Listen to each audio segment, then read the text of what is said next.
Well, good night, although a little bit disappointing for Tim Sears Jr. Fifth up to first. Got up to second very early, took the lead, stayed to the high side. Eric Rudolph ended up getting you with just a few laps to go. I looked at that right rear tire. Was that the main thing? Yeah, I think so. We just burned up the tire and started fading at the end a little bit.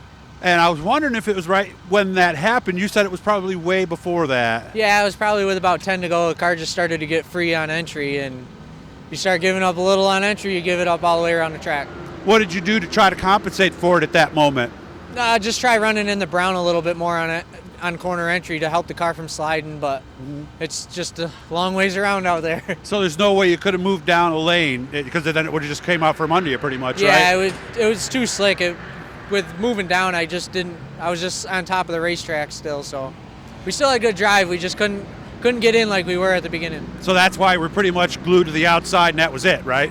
Yeah, I mean, we slowed down a couple times and ran around the bottom, and we weren't bad down there, but it was just I had to be on some sort of brown to get on entry to keep the car from sliding, to stop from scrubbing so much speed. Looking back, what could you have done differently to try to save that right rear? Probably not cut it up as aggressive. That was the thing, huh? Yeah, okay. I think we just went a little too aggressive because we haven't been hurting them up here the last couple of weeks, so we went a little more aggressive than we probably should have. Was it a little harder and blacker tonight, or?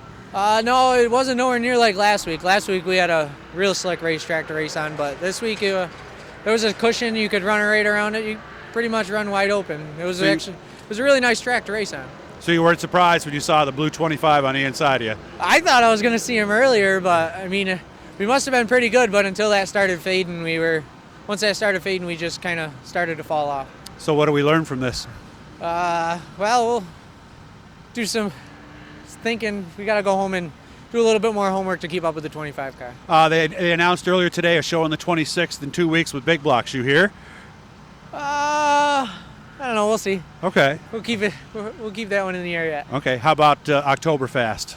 What are we thinking? Right now we're planning to come up here for both races. Anything else? I think we're gonna do all the big block and small block shows where they're in the same night. But okay. I don't think so. Fulton, Utica Rome here. Fulton, Utica Rome here, and we're gonna go to Wheatsport with our big block. Good. We seem to run pretty good there. Well, good job. It was fun watching you. Sorry things gave up there at the end. It's all right. Stuff happens. I mean, that's part of the game. It is part of the game, unfortunately. Hit the blue E, subscribe. Second place for Tim Sears Jr. Thank you, sir.